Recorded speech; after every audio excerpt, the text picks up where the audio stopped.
Alright, hello.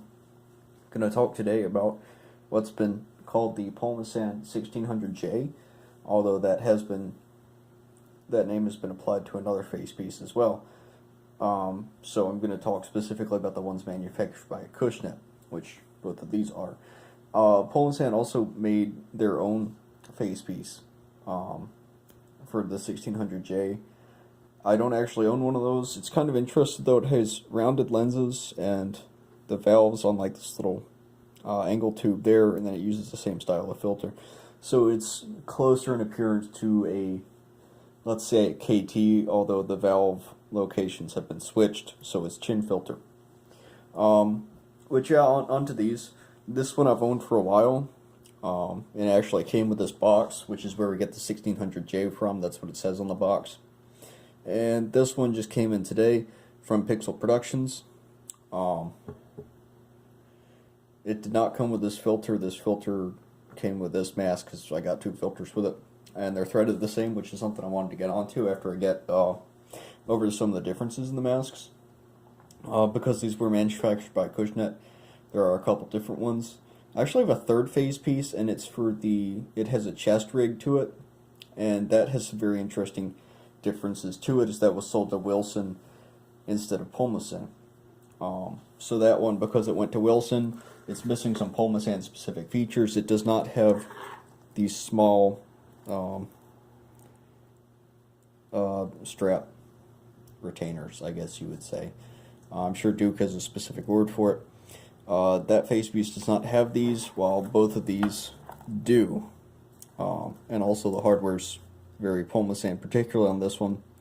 You can see these strap metal retaining bands on the end of the strap. Those are also on every Pulmosan number 1750, which is the junior mask, also known as the Leco number 45.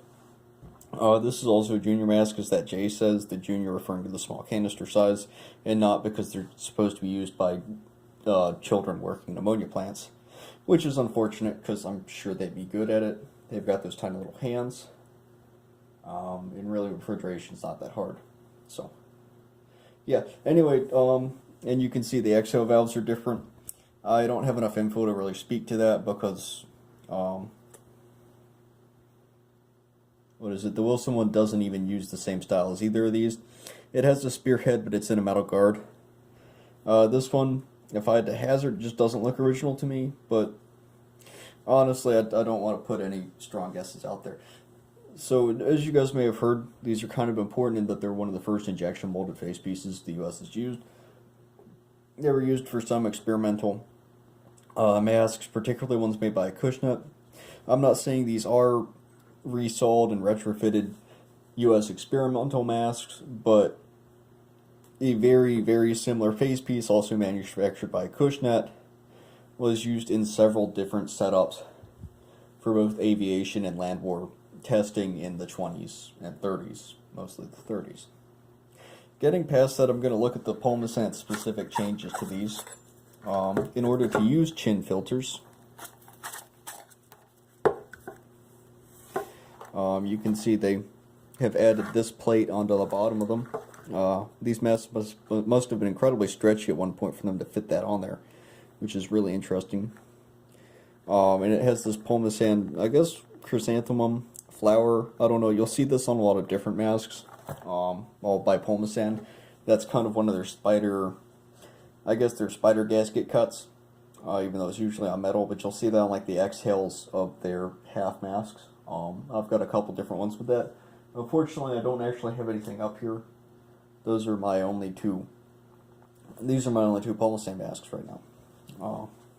You can see they have a inhale valve on the top of the filter. I thought that maybe they would put a valve there, but since I haven't seen any yet, even though this is normally a valve plate, I can't speak for that. And, I mean, I guess other than showing you guys the inside, there's really not a lot. This harness obviously doesn't look original to me, because this is really how it should be. This is how it usually is on these, and this looks rather crude. I'm still kind of going over this mask myself. It's a well-made harness, but I don't feel that it's authentic. Oh, well, just going to the inside of the mask. Hopefully, let's see, turn that on.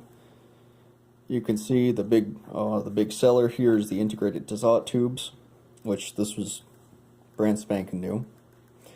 You can see the exhale port there, the inhale port obviously being handled by the Dassault tubes. And you can kind of see how this facies would later go on to become the M2. If you basically just cut it off there, it'll put a nice little circular exhale valve like a normal fucking human being would do. You more or less have a M2. Obviously the lenses are different, and this is something that I've never really understood these lenses, because they'll like come and then they'll go. It was like for a while it was a good idea, and then they said no, actually it's a terrible idea, and they stopped using it. You know, and the Army dropped it, and then the Navy Mark III used it for a while. These are not Mark III size lenses. These are actually a little bit larger, but it's the same cut. And then after the Mark III, you know, the Navy Mark IV switched over to standard triangle lenses, and that was fine and good for a long time. And then out of fucking nowhere, you have the M45. And someone was like, yeah, this is a good idea. Or the XM44 and the M45. So it's, I don't know, it's something we've always been chewing on. I guess just in weird chunks. Like every once in a while someone will pick up a pair of aviation goggles and be like, yeah, this is a good idea. Is it? I really don't know. That's not my department. Anyway, it's been about 7 minutes now, and I'm probably said all I can really say before this gets meaningless. So thank you for watching. If you have any intelligent comments, feel free to, throw them my way. And yeah, thanks for watching.